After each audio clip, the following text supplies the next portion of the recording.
안녕하세요. 금일 나스닥 분석 진행하도록 하겠습니다. 오늘 영상에서는 미국채 금리 분석과 함께 나스닥 세부 카운팅을 통해 향후 전망에 대해서 알아보는 시간을 갖도록 할 텐데요. 먼저 TMF ETF 보고 가도록 하겠습니다. TMF ETF, 미국채 금리를 추종하는 ETF 상품이죠. 해당 종목은 제가 지속적인 하방 추세에 대해서 말씀을 드려왔습니다. 전체 삼각수렴 패턴으로 4파 조정 이후 추가적인 5파 하락이 나올 것임을 말씀드리면서 8불 당시에도 조정 말씀드리고요. 5불 와서도 추가 조정 말씀드리면서 대략적으로 3.8불까지 하락이 나올 것이다. 계속해서 말씀을 들어오면서 결국 전일 및 약 이틀 전을 기준으로 4.1불까지 도달을 했습니다. 지속적으로 빠졌던 것이죠. 자, 시간이 지나니까 결국 이러한 것들이 밝혀지게 되고 경로가 드러나게 되었죠.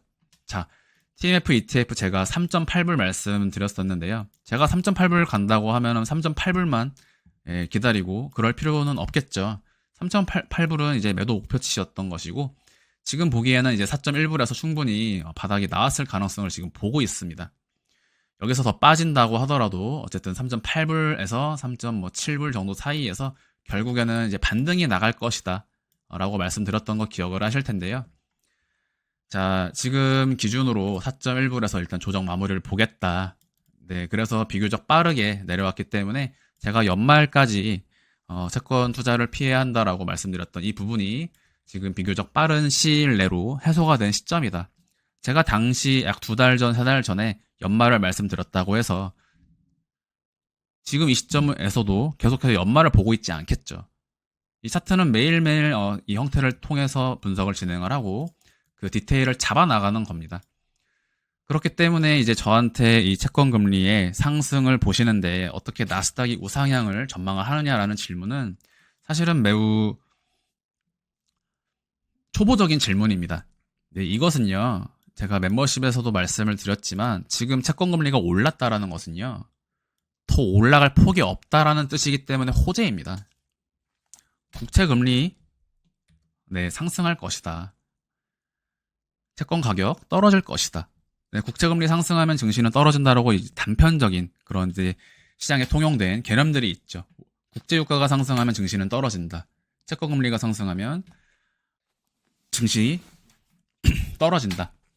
장단기 금리차 역전이 발생하면 경제 대공황이 온다. 이거는 그냥 블로거들이 단순히 블로그 서로 베끼면서 마치 그럴싸한 분석들 그리고 그럴싸한 의견들을 내세우는 것 뿐이지 장단기 금리차 역전에 대한 이야기는 작년에도 나왔었고요. 이러한 부분들은 사실 시장에 적용할 수가 없는 부분들입니다. 그러니까 우리가 이 시장을 바라보고 접근할 때 마치 그럴싸한 분석들, 그럴싸한 문장들, 그럴싸한 의견들에 현혹되어서 그것을 어떤 지식인 것처럼 우리가 적용을 해서는 이 시장에 대다수에 속할 수밖에 없다라는 것이죠. 중요한 것은 대다수에 속한다면 돈을 버는 이쪽에 설 수가 없습니다. 대다수는 잃게 되어 있는 시장이고요. 돈을 버는 것은 항상 소수가 될 수밖에 없다. 모두가 돈을 다 벌면 그 돈은 누가 갖다 줄까요? 분명히 한쪽에서 잃어야 한쪽에서 벌어가는 구조입니다. 자, TMF ETF 결국에 여기서 더 빠지게 된다라고 하더라도 더 이상 국채 금리가 상승할 수 있는 여력이 제한돼 있기 때문에 결국에 이것은 증시에 호재로 작용하게 될 것이고 이것이 호재로 작용하지 않더라도 고점을 갱신하더라도 그 폭이 적기 때문에 결국에 채권금리 차트로 보여드릴게요. 조금 더 올라간다라고 하더라도 국채금리가 상승을 한다고 하더라도 결국에는 빠질 것이고 이러한 부분이 결국에 증시 상승의 호재로서 작용이 될 것이므로 현재 국채금리가 고점에 위치한 것 자체가 호재라고 말씀을 드렸던 것입니다. 그러니까 국채금리가 오르는데 증시가 어떻게 오를 수가 있죠라는 질문은 너무 단편적인 사고를 하고 있는 것이죠. 자, 미국채 금리 현재 5.25%까지 이제 고점이 나왔는데요. 5.25%를 기준으로 20년물 하락 추세로 전환할 수 있는 가능성이 있다. 자, 그래서 제가 일전에 말씀드렸던 미국채 금리의 상승은 전체에 이때 당시에 제가 말씀드릴 때요. 잠깐 오르고 마는 그런 상승 아니다. 전체 직전 상승을 상회하는 최소한의 3, 4, 5에 대한 상승이 나올 거라고 말씀드리면서 짧게 끝나는 그러한 국채금리 상승은 아니라고 말씀드렸었고, 결국에는 직전 고점을 돌파하면서 5파동 컨펌이죠. 국채금리를 차트로 보냐고 하시는데 차트로 볼 수 있습니다. 결국에 이런 것들은 시장의 약속이거든요. 자, 그래서 미국채 금리 20년물 지금 기점으로 단기적인 조정 국면에 돌입할 수 있다. 반드시 저점을 깨러 간다라고 말씀을 드리지 않았습니다. 그러나 단기적인 되돌림이 나옴으로써 증시가 단편적으로 상승의 탄력을 받는다면 이후에 국채금리 상승을 하더라도 나스닥은 이미 달리고 있을 것이므로 이것은 후반형 되면서 나스닥의 상승의 시기에 대해서 1년 이상 우리가 확보할 수 있다. 이런 부분들을 기존에 설명을 드렸었고요. 일단 오늘 영상에서는 국채금리 5.25%를 기준으로 조정을 예상을 하겠다. 자, 약 연말까지 국채금리의 하락 추세를 전망을 하겠습니다. 저점을 깨러 가는 것이 아닙니다. 네, 그래서 고금리 시대는 유지가 될 것이나 단기적인 조정 국면으로 돌입할 것으로 보고 저는 일단 국채금리는 3.65%를 하방 돌파하지 않을 것이다. 즉 3.65, 제 개인적인 견해로는 4% 아래로는 내려가지 않을 것이다 라고 지금 보고 있습니다. 국채금리 20년물 기준으로요. 기준금리와는 다릅니다. 네, 그래서 나스닥 현재 이와 같은 조정은 아직은 우리가 보고 있던 패턴 내에 있다. 자, 증시 역시 중장기적으로 상승할 수 있는 부분을 우리가 좀 고려할 수가 있죠. 오늘 TMF, ETF 분석을 통해. 자, 그래서 지금 위치는 직전에 제가 말씀드렸던 ABC 파동 패턴으로 빠진 것으로 보이는데요. 이러한 형태에 대해서 B파 반등 만들고 C 하락에 나갈 수 있다. 지금 사실 이 부분에서 불규칙 조정 패턴으로 진행이 된 케이스입니다. 이 부분은 제가 조금 잠시 후에 설명을 드리고, 일단은 우리가 보아왔던 전체 추세선 상단으로부터 전체 ABC 이후에 C를 마무리 지으면 다시 한번 고점 돌파를 나갈 수 있다라고 말씀드렸던 패턴 내에 있기 때문에 아직까지는 괜찮다. 자, 그러나 여기서 더 빠지면 이제 고려를 좀 해보아야겠죠. 이 자리는요, 좋은 매수 기회의 자리가 됩니다. 댓글로 이제 좋은 의견 주신 분, 좋은 댓글 달아주신 분도 계신데, 이제 이 자리 거의 마지노선에 왔다. 좋은 표현입니다, 정말. 이 제가 항상 말씀드릴 때 내려가는 ABC에는 규칙이 없다라고 말씀을 드리고 있죠. 이 ABC 조정 파동에서 규칙 지점은 반등이 나오기 전까지는 임펄스의 시작점밖에 없기 때문에 제가 내려가는 ABC에는 규칙이 없다라는 표현을 드리면서 해당 구간에서의 매매 방식에 대해서 여러 번 설명을 드렸습니다. 저를 구독하신 지 아마 한 달 정도만 되셨어도 이 내용은 이해가 되실 것입니다. 자, 그래서 이런 자는 제가 피보나치를 봐야 된다고 말씀을 드렸고요. 조정 파동의 형태를 보아야 한다라고 말씀을 드렸습니다. 자, 지금 위치에서 실제로는 상당히 이제 난해한 무빙을 한번 보여주었는데요. 전체 조정 파동은 A, B, C로 빠질 수 있는, 그래서 이러한 시간적인 부분에 대해서 제가 새벽경 2시까지 조심해야 한다. 이 부분을 말씀드렸고, 파동의 비율적인 부분 말씀드렸죠. 항상 이 모든 파동은 비율을 맞춰서 움직인다. A, B, C 이러한 비율들에 대해서 말씀을 드렸기 때문에 새벽경의 조정에 대해서 말씀을 드렸는데, 원래는 이 자리에서 빠졌어야 하는 그런 자리입니다. 이 자리는요, 원래 곧바로 깨졌어야 하는 자리입니다. 엘리엇 파동 강의 영상 보신 분들은 아시겠지만 이 양봉은요, 속된 말로 구라 양봉이 되었던 것이죠. 네, 어려운 변동성이었는데요. 이제 올라간 이후에는 캔들을 잡아야 된다고 말씀드리죠, 제가. 시간봉 캔들을 기준으로 잡아야 된다. 왜? 이런 자리는 규칙점이 멀기 때문에 상승 이후로는 항상 이런 캔들의 아랫꼬리를 잡아야 한다. 이런 것들에 대해서 제가 말씀을 드려오고 있습니다.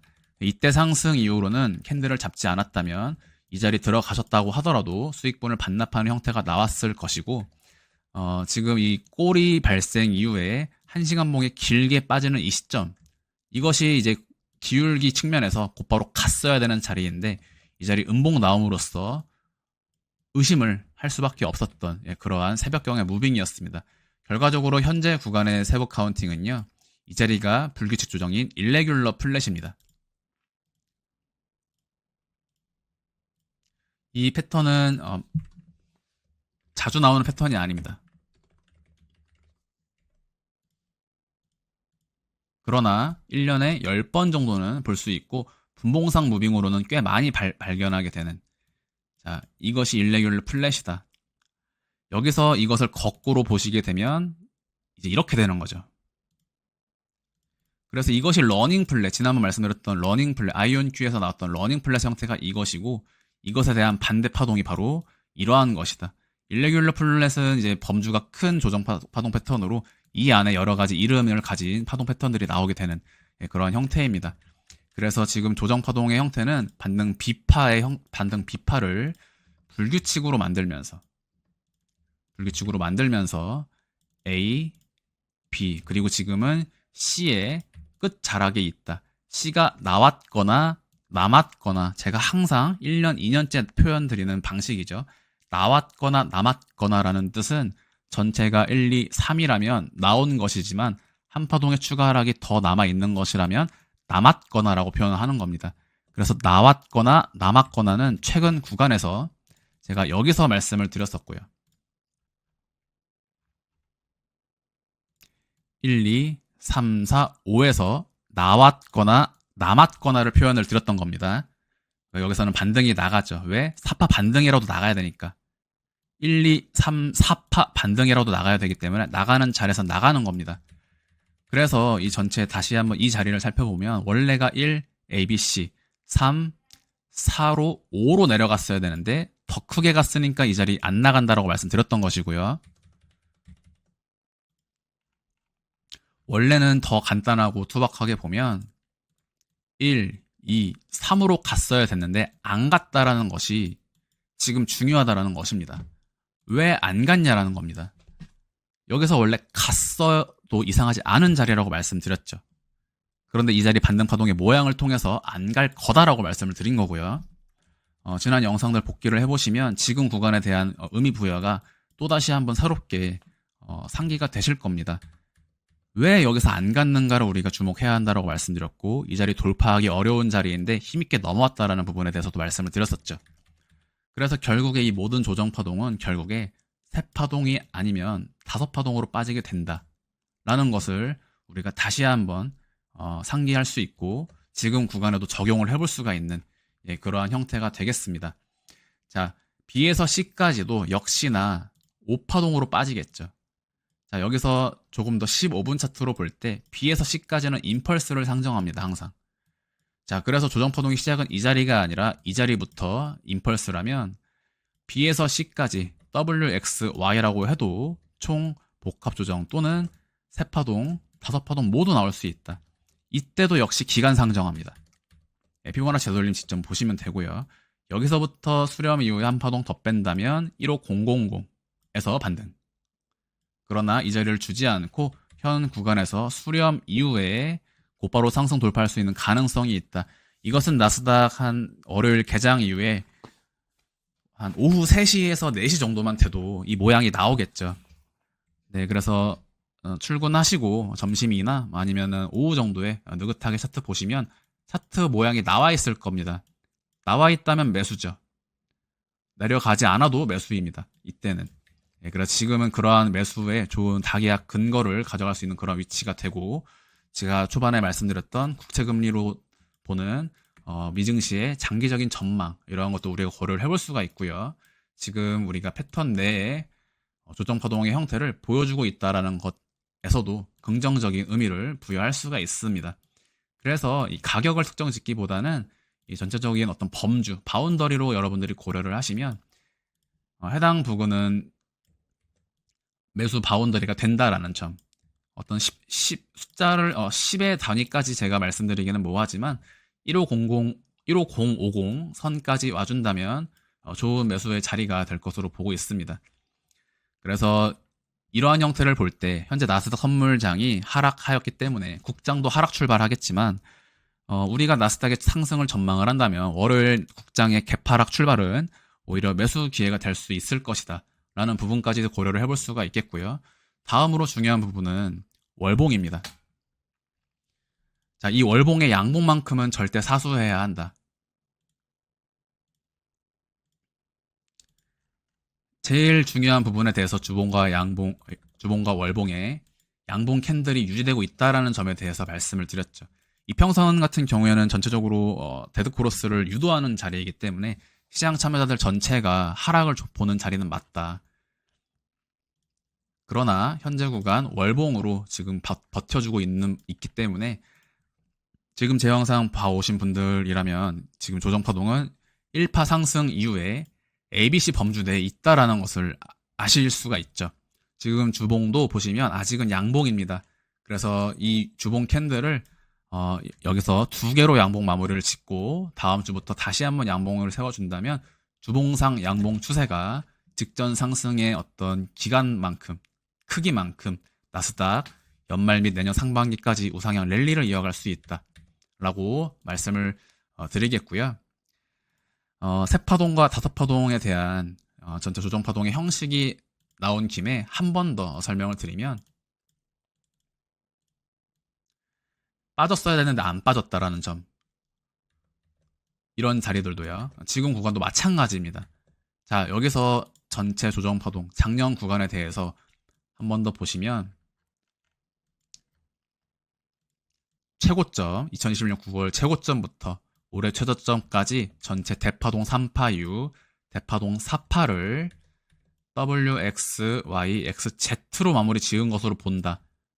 자, 그런데 원래 여기서 A, B, C 그리고 X 다시 A, B, C로 갔었어야 합니다. 갔었어야 한다. 그러나 제가 올해 1월 1일 정확하게 비트코인과 나스닥 모두 바닥선언 말씀드리면서 이후로 대상승 진행되었죠. 차트를 유도한다라는 점, 패턴을 유도하고 속임수를 유도한다라는 점, 그것이 이때 매도 잡은 사람들은 탈출이 불가능했다라는 것 기억을 하실 것이고 최근 구간에서도 적용이 되는 부분입니다. 3파에서 4파가 나왔기 때문에 3파에서 4파 마무리로 보기 때문에 직전 고점을 넘어서는 5파동, 대파동, 임펄스가 펼쳐지는 약 2년간이 될 것이다 라고 말씀을 드렸던 것이고요. 지금은 그러한 대파동 전제 속에서 시간봉 카운팅을 통한 분석을 전개를 해 나가고 있는 시점입니다. 각각의 구간들을 보시면 전체 파동은 역시나 규칙을 따라서 움직여 왔습니다. X에서 Y까지 전체 W, X, Y파 삼각수렴 마무리 짓고 중파동 종결 이후 상승.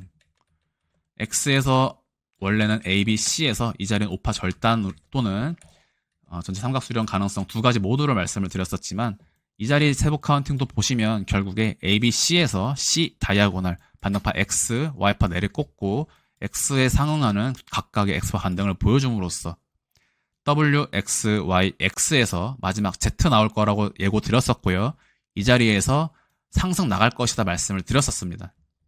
그러니까 이 패턴이 결국에 이 나스닥의 각각의 모든 구간들은 엘리엇 파동을 매우 정형화해서 보여주고 있다. 최근 구간에서 우리가 볼 수 있는 것들, 유의미한 것들이 바로 이러한 쐐기형이죠. A, B, C에서 다이아고널 이후 저점갱신 또는 1파에서 리딩 다이아고널이 나오면 A, B, C 빠지고 3파 강한 상승을 준다. 반대로 내려가는 구간에서도 C 다이아고널 패턴이 나오면 반등을 보여주는 하방 쐐기 이후 상승 돌파하는 패턴이 나온다라는 점, 이 자리에서도 동일하게 나왔고요. 최근 비트코인 보시면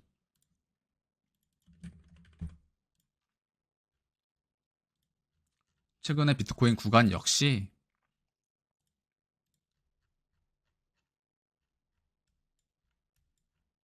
바로 이러한 쐐기형을 똑같이 확인하실 수가 있습니다. A, B, C에서 쐐기형 마무리 짓고 상승 돌파. 이것이 패턴 매매의 의미입니다. 쐐기형 A, B, C에서 다이아고널 마무리 짓고 상승 전환. 방금 전에 제가 보여드렸던 나스닥 작년 구간에도 동일하게